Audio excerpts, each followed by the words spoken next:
ꯑꯍꯥꯟꯕꯃꯛꯇꯗ Meerel Gi Mingselna mayambu ikoknona taramno oksari mayangi mafamda kudol tamjanabagidamak ngasi Sanarembi season 2 Tarengleibi gi nifusuba saruk ado puduna laksari wari asi ahanba matamda part 40 bukti sangansi haina khanarambani adubu listener mayamna khara sanganbirau haiba aduda wari asi part 50 bukti sangba yana lairi hojik wari asi kari oirakpa kari thorakpa haibado mayam puna taminarasi amam angan sinarakpa matam oiduna hojikti sajik masong kanglakli huithau laba sinthengli lairak kamba salauri loktak uthum thumbisa tum haiduna thangjing laikolda mamai ontuna ayukna yenda anganba aduda matam oirakle haiduna pauktakli pena labangona thawai tana penagi sairoldo saisai tapna nongsu nganthorakpana yoimiyai tawdan anganbado maikei khudingmakta sanamachugi mangal ado yenthorakli numit adugi ayuk ado Sanarembi su pisu pisamgi haiduna pukri mapal aduda ising soklaga makoi mamang thangba pukri aduda thi sudoi tawramni matam aduda warubido ayuk aduda kaidro masatlubadagi makoi yungi mapa ado hek yawarpada sambal marumdagi hek urure Sanaremina tawriba mong ado ahanbadi mahaksu masa ado thajaba ngamdi mitna uriba ado fatrabi Sanarembi gi thawaina Sanarembi ado makauri saram metuna lokta khongbal aduda inthagre haiba aduda adubu ngasi ayuk asida mahaki mitmang asida uriba asina karino adumna sarangna duna leiringaida maupa nupa morambana ise khudai asimatang yaubiyo subududa matam aduda Sanarembi na hoi moramba isedo subu yaubiyagi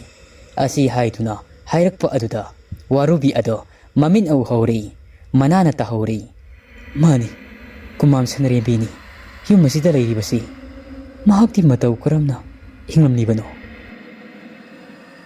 matam aduda warubido sagol apaibi dauna yangna lakli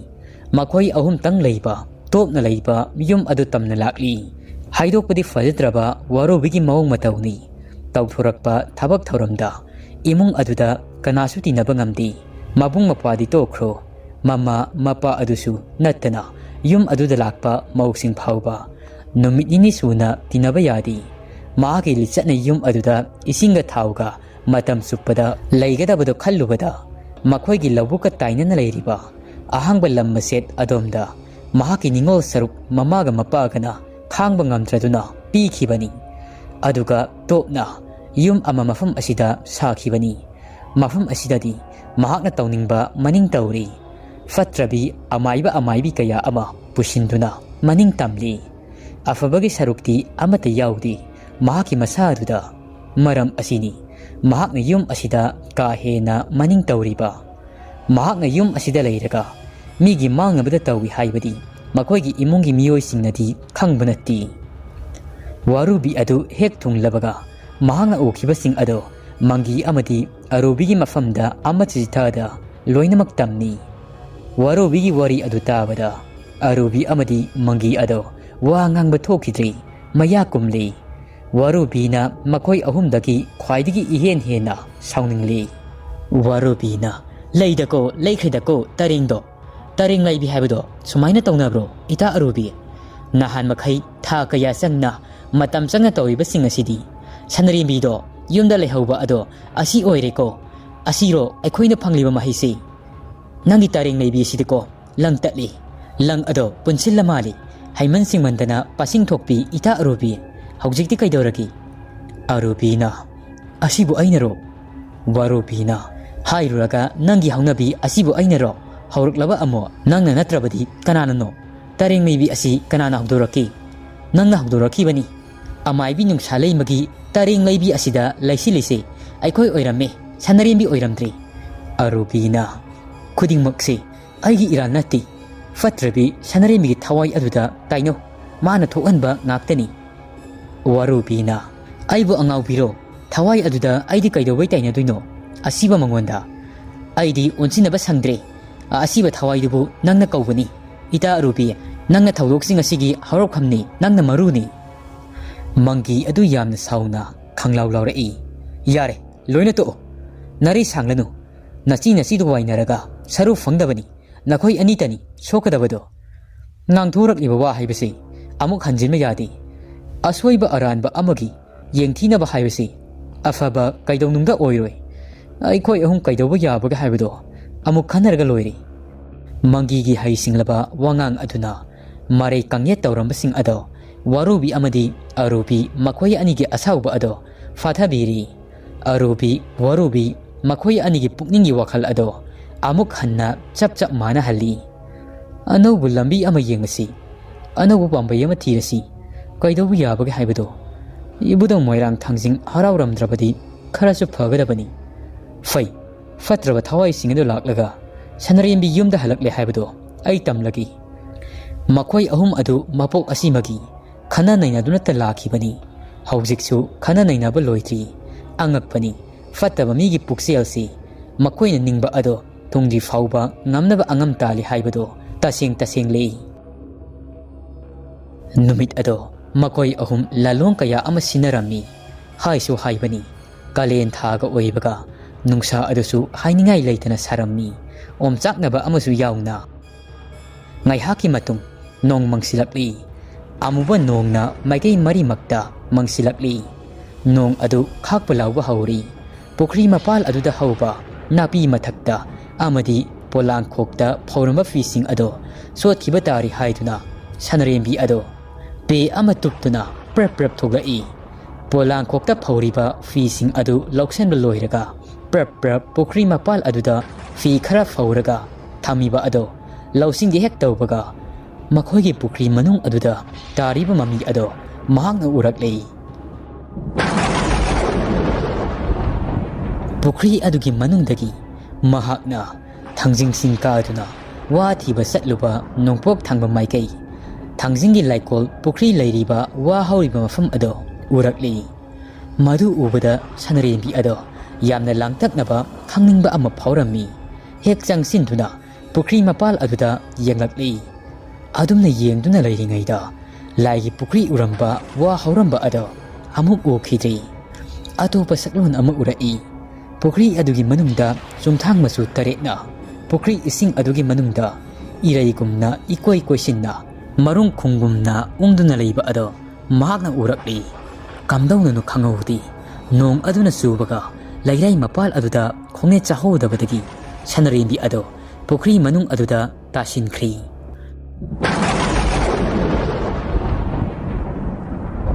Sanarembi ado mathong marang khangawdri lauksi lawngamda apunaba amana puduna masu tare suna tillaba pukri lai ising aduda leisinkri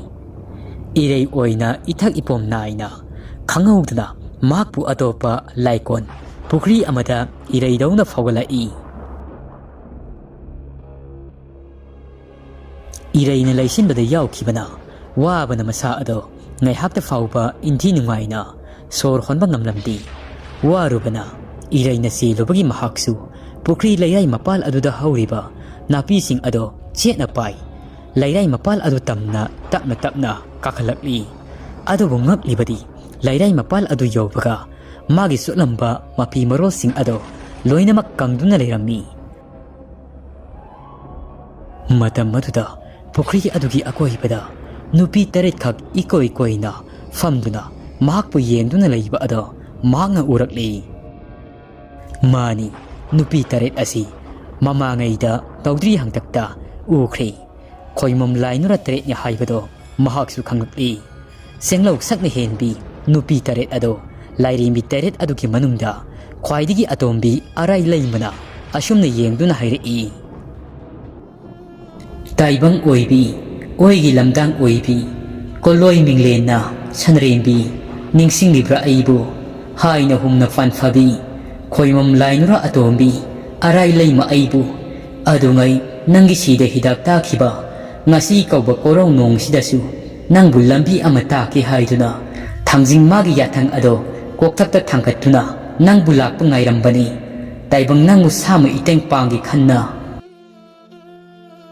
Sanarembi na Palem ima ibima Mangumba thaudokumna pangkak oireba thaudoksing asi taibang oibi aigi ifamdadi taibang maset mang maset haibado oiri aigi oinadi ima nangdi athoibini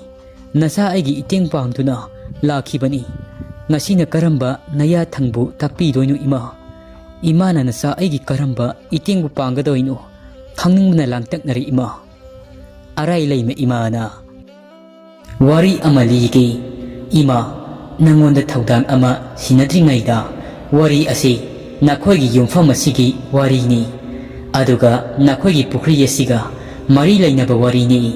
wari asi munna tarago wari asi tarabadi nakhoigi imungi awa anado matam supagi oina loinamak koklagani imana liba wari asi loibaga matam kayadagi fongdana lairakpa aronba wafam kaya ama fongdoini Sanarembi na imagi wari ado taningbana nasa aidi langtaknari libirogaba ima amatasi thadana arai leima imana liragi taro wari asi lina nittasu sangsang uzaba phangzaru laikon pukri asida yenglo asi hairaga laikon pukri adugi laiji ipak thak haukhra wari sing ado Sanarembi mamitta urakli Sanarembi adu mitna kuptaba makhai adumak yengchai khoimom lainura atombi arai leima imagi matik mayai aduna kege khunjanipal moirang leikai mapal khungang tarani thoi moirang layat mapal moirang lasung tara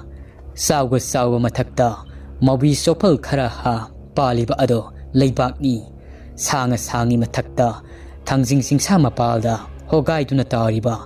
mayum moirang ngangkhamgi kana leireita bana samu khongna kumduna khambi mayong nariba poireita buthi bana wagum haidol lombana kege moirang haiduna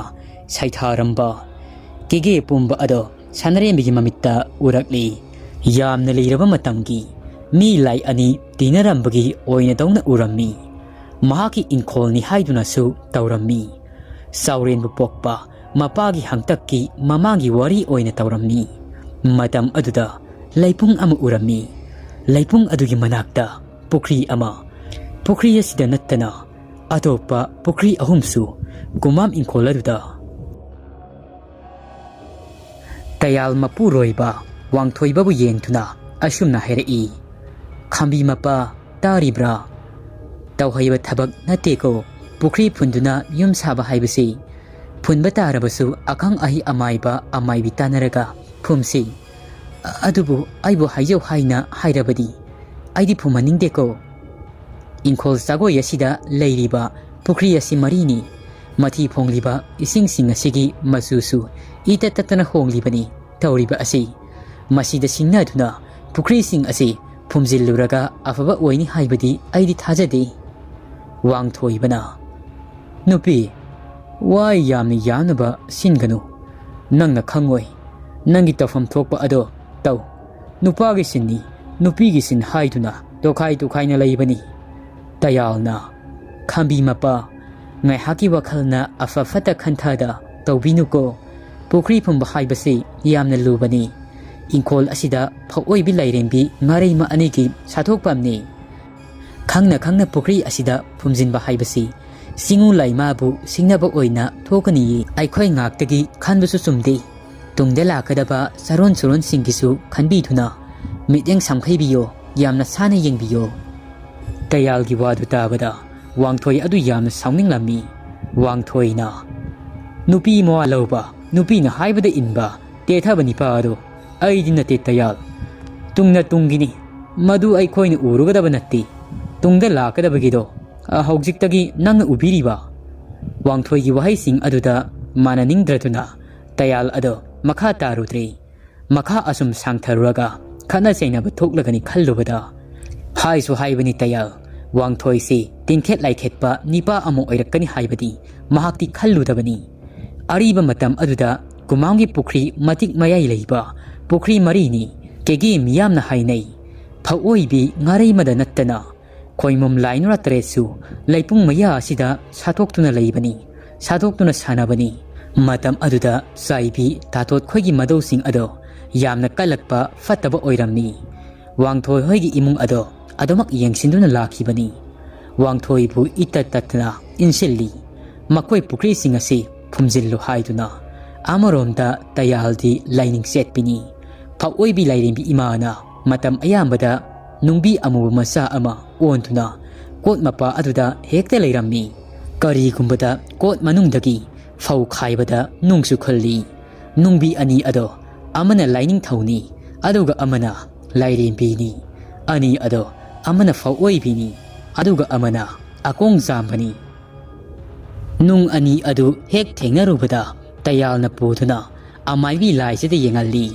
amaibi laisina nung ani ado amana Phouoibee ni aduga amana akong zambani latlo hairai nungai yaibi marang kaina panba ngamgani hairai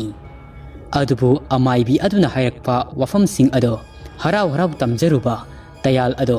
sai thangduna wangthoina saifam naina phubiri thina phubiri wangthoina taning degonupi nung latlaga nungai haibasi nungai ba haibasidi suru nomluraga nungai gadabani nung latlaga nungai haibasibu yamna paksi laktri kanagi Phouoibee kanagi akong zamano asi haithuna wangthoi yamna sautuna nung ani adu karaida lei tayal adu yengduna hairai nung ani adu puthorakti haithuna tayal adu ihing nahing sana phubiri namduna tayal adu nung ani adu puthok halli aduga pukri mari adugi manungda amana laipung leiba mamang thangba pukri romda langthakri nung adu laije irol nung aduda irukri atopa nung amana hauri khana pangu maikeida leiba pukri aduda langsinkhri matai manau ani ado haibadi lining thau Lairimbi ani ado chena khainare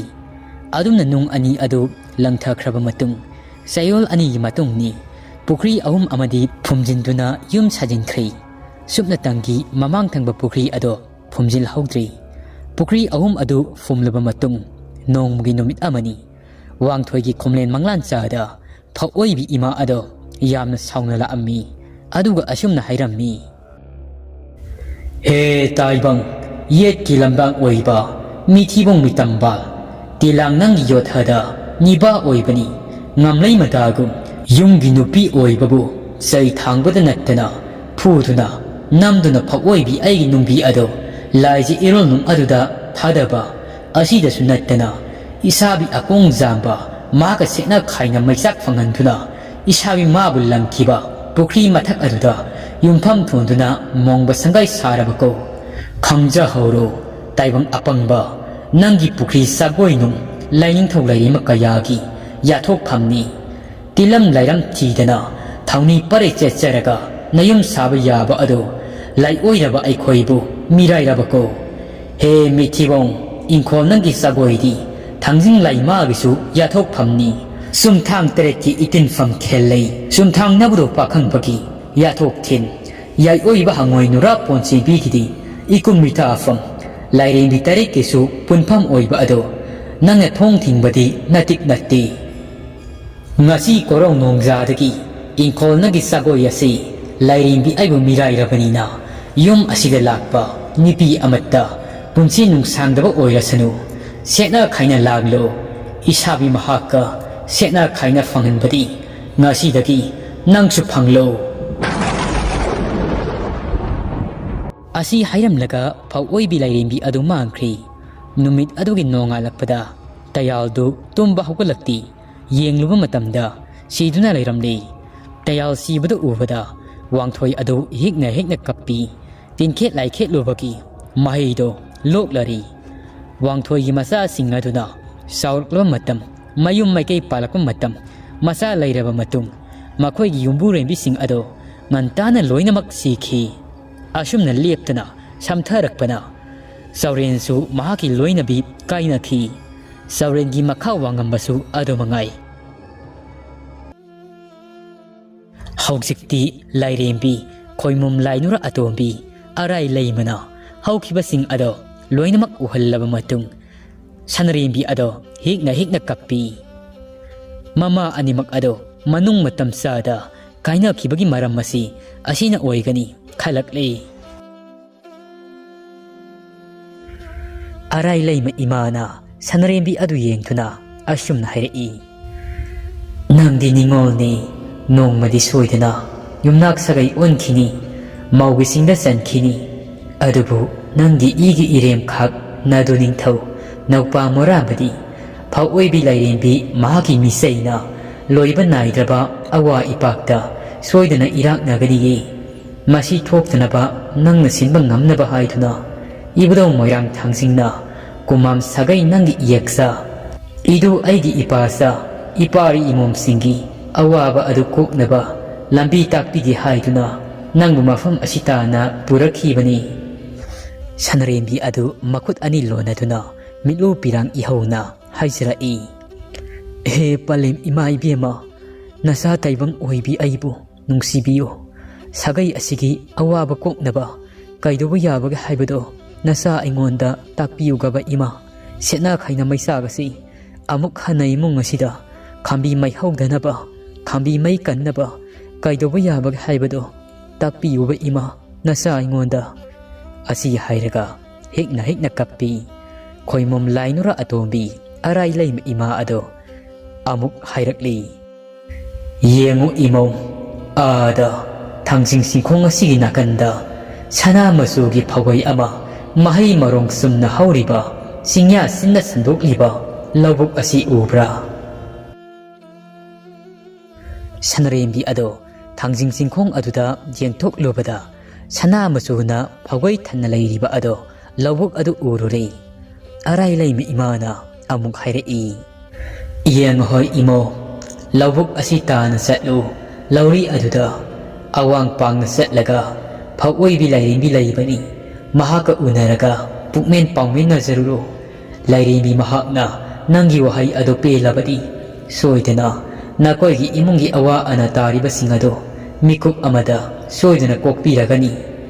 Sanarembi ado arai leima imagi wa ado munna tasilli Lairenbi mahakna takpa lambi aduda khari lawuk yaunaba khong thangba horakli awabadata koklabadi haituna Sanarembi ado lawuk mapa adu yaurakli lauri aduda tapna Phouoibee Lairenbi ga thengnagadaba haurei awang pangba maikei adomda lakli khari lawuk aduda Phouoibee Lairenbi ima mahaki mamomna langon oina leirang leiri kauna laisa tambini haina launariba taibangna singthanaribi leiri kaubi leirangna lauri aduda nemna piktakna leirang laisa tamlammi leptuna asumak lakpana Sanarembi ado awang maikei yaurakli lawuk adugi mayaida Phouoibee Lairenbi ado famduna leiba ado Sanarembina urakli Phouoibee Lairenbi mahakna numit lising thokpagumna nganthoi leirammi nauksek mayam amana Lairenbi mahaki akoiba aduda sanaduna lei nauksik haiba asi Phouoibee imagi sadongni Phouoibee Lairenbi na adumna leiba adu ubada nuza oibi mahaki mit ani ado pirangni ihauri karomdagino khangdi mazil aduda thoglai kubang sangjok tara lonaduna Phouoibee ima mabu yengtuna ashum haijarai singu nong thaurin puma pau nadairim oibina tayum irak mana khoyum lairema loimom Phouoibee khoinau mata taretki nongu hakpi khoimam sayon yambibu tolibi taibang oibina nakhong khada punim jari ima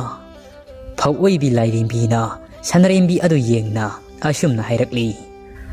nungsida taibang oibi oigi lamdang oibi sahi sagi mamangdagi